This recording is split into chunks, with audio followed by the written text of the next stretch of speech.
Hello, realtors. This is your broker, Sherry here.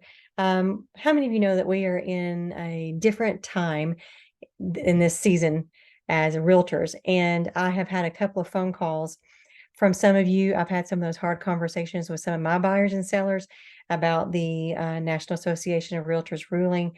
And if you've not had your head stuck in the sand, you will see that CNN, Fox, Forbes, all of them are actually doing news broadcasts regarding the NAR ruling and stating that sellers no longer have to pay buyer's agent fees. And if you have looked in the MLS today, December the 5th, there's actually a listing in the MLS that says zero compensation for a buyer's agent.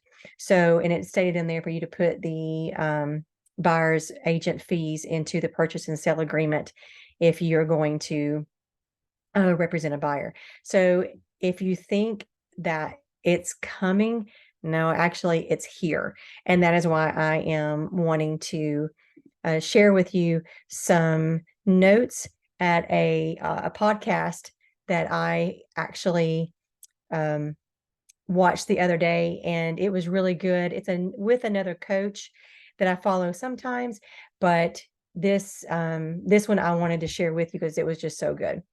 So one of the first comments he made is understand our contracts more. If you have not taken the time to read your buyer's rep agreement, your listing agreement, and your purchase and sale agreement again, and go through every single line of that, I encourage you during this slow time around the holidays, spend an hour or so on each one of those contracts and make sure you know your contracts. This is your job, and you need to know what each one of those lines mean. If you don't know, contact me and we will figure it out together. The next thing he mentioned, what our job is explain to our clients what it takes with ease. I liked this part of it because he mentioned here is to start role playing. And in order to make the words easier, sometimes having a role play will help. I just got off the phone with a seller of mine that is actually a friend of mine, and I used our relationship in order to walk through role playing. It was actually a real conversation of the NAR ruling and explaining to her that the National Association of Realtors has been in over a 3-year lawsuit along with other nationwide franchise real estate companies. Remax, Keller Williams are the two big ones, Century 21 are the big ones. And a group of sellers in Missouri have sued those companies, stating that they should not have to pay a buyer's agent fee. National Association of Realtors requires that if a listing agent takes a listing, a seller must pay a buyer's agent compensation in order to be in the MLS. Now, all of that is negotiable, and it is easy to explain that, hopefully. But in the past, prior to November 2023, then a seller has been required to pay that. We are in a small town where we see other realtors and possibly buyers or sellers at church or at the store, at community events, and we've got to look them in the eye. So we've got a little bit different to look at, and we've not had as big a problem in it not being a seller paying a buyer's agent fee. But we are in a new world now, and the more that a seller is being told by the media that they do not have to pay a buyer's agent fee, the more it is going to be in conversation that we're going to have. So you need to practice your words with your sellers, your buyers, or one of us realtors, and practice how you will talk to a seller and a buyer. Another part of your job is mastering your buyer strategy session. One thing he said in this podcast, and I really liked it, he stated instead of calling it a listing consultation or a buyer's consultation, call it a listing strategy session and a buyer's strategy session. And the reason to do that is it sounds like you are in you're in it together, which you are. Your client, your seller, or your buyer, They are your boss, and it's not you calling all the shots. It is, everything is negotiable. So make sure that they feel a part of the process and they understand the primary documents, the listing agreement, the buyer's rep agreement, and the purchase and sale agreement. You've got all these other docs, but those three you need to know inside and out. So make sure you take the time to explain that to them. This next slide, I liked it a lot. The moment the commission check becomes more important than the client, you've lost. And that one was really good for me just to think through. If you do not have a buyer or a seller, you're not going to get paid. So if you don't treat them with respect and dignity, then you've lost. And if your whole focus is how much money you can make and not on the outcome at the end where you may get referrals or and you got a reputation, and your integrity and your honesty is all playing a role in your success as a realtor, you've lost if all you think about is how much money you get. And so I liked that quote. And I think realtors at RepTN, all of us, we are all after what is best for the client. Just a good reminder. This slide here talked about full transparency with your clients. This is how business was done prior to November 2023 and how business is done post November 2023. So if you want to know, again, prior to 2023, a listing agent in the listing agreement had a 6% commission, let's say. 3% went to the listing broker and 3% went to the buyer's broker. As time has went on, we've all seen it where it has dropped down to 5%, 2.5% went to the listing broker, 2.5% went to the buyer's broker. We have seen a variation of that prior to November 2023, where the listing agent may have got 3 and the buyer's agent may have gotten 2. Whatever is in the MLS prior to November 2023 is what the buyer's agent was going to get.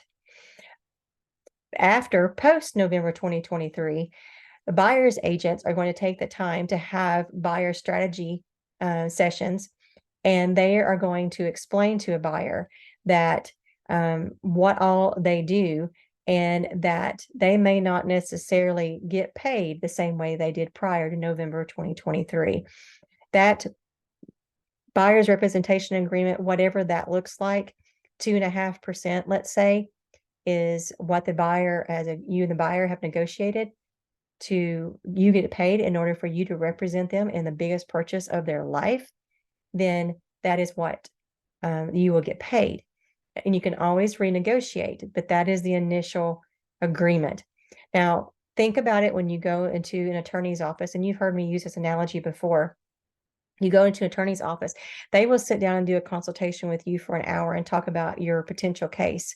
And then they're going to ask you to pay a retainer fee.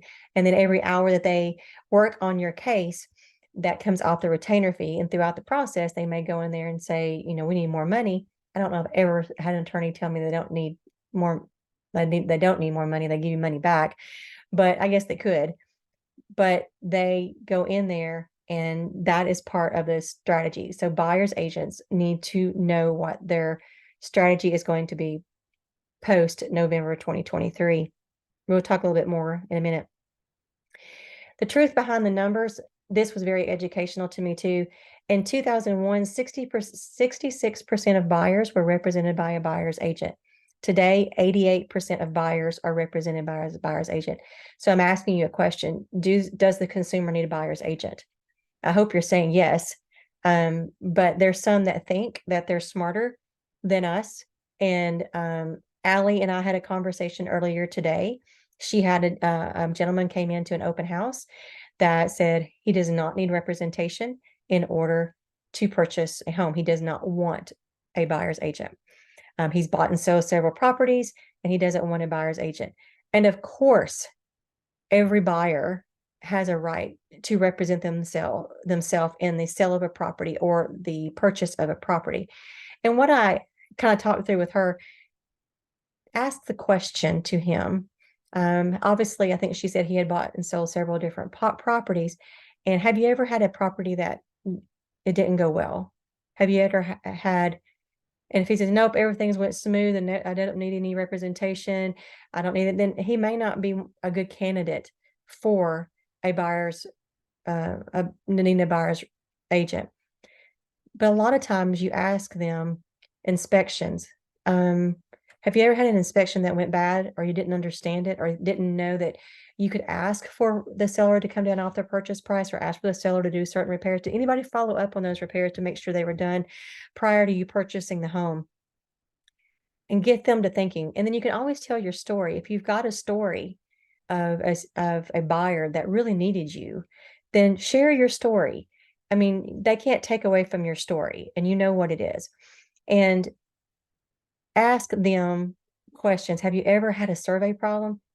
Have you ever bought a home and it wasn't the right property because you didn't do a title search? Wow, that's just crazy when those things happen. Instead of just constantly spouting out your value, ask that buyer questions and why they don't want representation. They may have just gotten burned. And some of them say, well, I can hire an attorney to write a purchase and sale contract. They absolutely can, and it is absolutely a legal contract. However, that attorney is not going to negotiate on that buyer's behalf for inspections, appraisals, lender problems, survey, septic. It's just not going to happen. All they're doing is writing a contract. Number two is if an attorney writes the contract, your E&O insurance does not cover you. So if you're representing a seller and a buyer unrepresented brings you a purchase sale agreement that was written by an attorney, and you start working off of that purchase sale agreement, your E&O insurance will not cover you. It has to be on a TREC form, or it will not cover. So you're setting yourself up as a listing agent of liability if that document is not put on a TREC form. So if you have any questions regarding that, we can go in that in further details at another time. Which means you probably, as a listing agent, are going to have to rewrite the purchase sale agreement on a TREC form if you want to stay covered under your E&O insurance. That's what that means. Double work for the listing agent. And you're only getting the money that you and your seller negotiated. Okay. The next slide talks about ask, don't tell sellers. The times of us telling sellers of what we do and what we don't do, how much, what we, just flat out, this is all I'm going to do. I think those times are gone. I think it's going to come back to negotiation with your sellers. Your sellers are being educated by the media, and I wonder how many of those media have actually ever represented somebody in a purchase or a sale of a home. Probably none, but nonetheless, they are educating them. So now we've got to educate them in a different way. So this says, as a seller, ask your seller the question, do you believe it would be advantageous for you to offer to pay a buyer's broker commission or a buyer's agent commission? So if you're sitting down having a conversation with a potential seller and they're saying, I heard on CNN that I don't have to pay a buyer's agent any fees, what would you say back to them? Ask them what the advantages or disadvantages would be, which is the next line. What would the advantages and disadvantages of being if you did offer a buyer's agent fees and you didn't offer a buyer's agent fee? If you did offer a buyer's agent fee, a buyer's agent is more likely to bring a good offer to the seller because they are guaranteed they're getting paid, because that's what the seller put in the MLS. The buyer's agent is more likely to show a seller's home because they know they're going to get paid as well. If they choose not to offer a buyer's agent fee, then they may not show that property, number one, especially if their buyer is not in a place that they can pay the buyer's agent directly. And so a seller could be losing potential buyers if they don't do that. And I like the part there, it says write them down. When you're sitting down at your listing consultation, your listing appointment, your listing strategy session, whatever you want to call it. When you're sitting down, write that down in front of them. Write down the pros and cons when you're sitting there with that seller of what it would be, what would it look like if they didn't offer a buyer's agent fee, or if they did. Now, do they have to offer a buyer's agent fee? Does it have to be split down the middle? No, it does not have to be split down the middle. We've already seen that. Most of you have seen that. Some of the Knoxville areas already offering 1.5% to a buyer's agent. However, if you have a buyer's agent agreement, a buyer's representation agreement, then you have already sat down with your buyer and had a buyer's consultation, had a buyer's strategy session, and you explain to them what your role is in that, and you're going to walk them through that whole process and representing them, looking out for their best interests. You're the force to be reckoned with when they're working with a seller and a listing agent, because you're looking out for that buyer's best interest, because you know it's not about just this commission check, it's about the checks coming down the road. I think I read sometimes somewhere that one closing represents a possibility of $180,000 in gross commission income because of all the referrals that you get in the future off of one buyer, so, or one client. So that's something to think about. If all you're thinking about is money, do you want just this one thing, or do you want the money in the future? So keep that in mind. This part talks about have the necessary conversation, which is what I was just alluding to. Prior to November 2023, advise your buyers how buyers agents used to get paid, and advise them post to 2023 on how buyers agents get paid now, and who pays it. Now, we don't know if that will remain, if it will be the norm or not in the future. If this NAR appeals and NAR keeps the ruling the same, where if you have a listing in the MLS, you have to offer a buyer's agent compensation. There is some in there that's $1. I saw one today, $0. Just keep, so keep in mind, how much value do you as a buyer's agent deserve? At Rep 10, we're still asking for you as a buyer's agent to receive a minimum of 2.5%. If you find that you're in a situation where you're not going to get that buyer, or you're not going to get that seller, if you don't offer less than 2.5%, then let's have a conversation and make sure that I'm in the know as your broker of what is coming up of why that buyer is hesitant, and you're going to lose it to somebody else or something. Let's have that conversation. Don't just let them go. Just say, let me talk to my broker. So before we begin the process of looking at homes together, you're talking to a buyer, we need to establish how I'll get compensated for representing you in this transaction. So if you have a buyer's representation agreement and you have sat down and you've done the buyer's consultation or the buyer's strategy session with them, that's a little bit hard to say, buyer's strategy session with them, then you go over everything that you do as a buyer's agent and what their obligation is to you and what your obligation is to them. The Cobb team during our boot camp after the first year have agreed to sit down and show us what they talk about in their buyer's consultations. And I'm so excited and grateful that they're willing to share their experience with us. And then you can turn around and make it your own, whatever that buyer's consultation looks like. For me, I have a buyer's consultation checklist that I go through and ask the buyer questions of what they want, what they don't want, if they've been pre-approved, have they had a bad experience in the past. I'm asking all of these kind of questions and telling them what I do, what I don't do, and then I show them the buyer's rep agreement. I have already built up a rapport with them. The first 20, 30 minutes I have sat down with them, because I'm not talking about just numbers and how much I'm going to get paid. I'm asking them questions because I truly want their best interest, and I need to know that before I can even start showing them properties. So let's keep going. Have options for how the buyer's agent will get paid prior to meeting with your client. Closing costs to cover the commission. So I have talked to a couple of lenders, and they have stated on the purchase and sale agreement on the line where it talks about a seller agrees to pay, whatever in closing costs, on that same line, you can put seller agrees to pay 2.5% out of seller's proceeds to buyer's agent, 2.5% of purchase price to buyer's agent.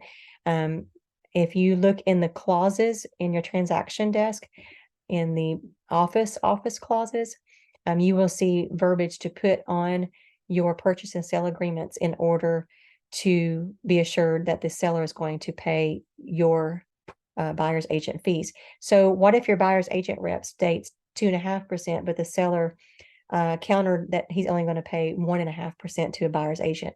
That 1% difference is going to need to be paid by your buyer, or you might have to move on to another house, or you might have to renegotiate. So your buyer's rep agreement is a legal binding document.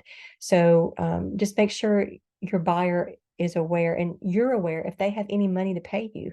If they don't have any money to pay you, then you might not want to show them properties that is the seller is not going to pay the buyer's compensation. Or you might want to call that listing agent and say, hey, I have a buyer that really wants to see this property, but your seller in the MLS states are only going to stay 1%. My fee is 2.5%. Would your seller be willing to negotiate a 2.5% fee to be negotiated to be paid out of their proceeds, since my buyer doesn't have any extra money to pay me the difference?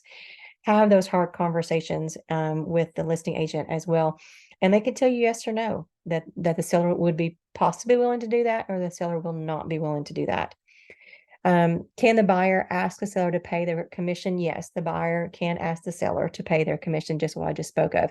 Can the buyer pay cash out of pocket to cover the buyer's agent commission? Yes, the buyer can pay the buyer's agent directly, cash out of pocket, as long as they have cash to pay it. A lot of them are spending every dime they can to get the down payment, and especially our first-time home buyers. And so they need that money, and they may not have anything extra, or they won't get the house. So use your negotiation skills. Find a solution is what I'm asking. This slide talks about how the necessary conversation. Oh, did I go that one? As it talks about prior to November 20th. I just went over that. Now we don't. Prior to November 23, it was a commonplace for a buyer's agent to get paid by the seller. Explain this to your buyer. Now we don't know if that is going to be the norm in the future. But so before we begin to the process of showing homes. Oh yeah, we just did that one. I must have went down the wrong way. Number 5, this podcast was also done with a partner, a lender partner, and they were talking about how important a lender partner is for buyers agents in the future. You need to know that your lender is going to work hard in order to get your buyer pre-qualified, and that your lender is going to try to come up with every possible solution. This is only going to help you as a buyer's agent look better and more needed by your buyer, because the first person they meet is this lender, and they have given them hope that they're going to be able to buy a house. Then they're going to trust you, that you have other people, that other partners you can lean on, home inspectors, survey companies, plumbers, electricians, all the partners that is a part of the process that you lean on for their expertise. Your buyer is only going to trust you more if you have partners in place to lean on in these circumstances. And I think there's one more slide. Make sure you have a what? A signed buyer's agency agreement. When? Prior to showing properties, prior to showing homes. Make sure you request a strategy session with or a buyer's consultation with your buyer prior to showing homes. So that is the information that I have received. I hope that it was helpful for you. And in the future, if you have any further questions, comments, concerns, if you want to role play, I am here for you, and we will get the job done. Hey, happy buying and selling.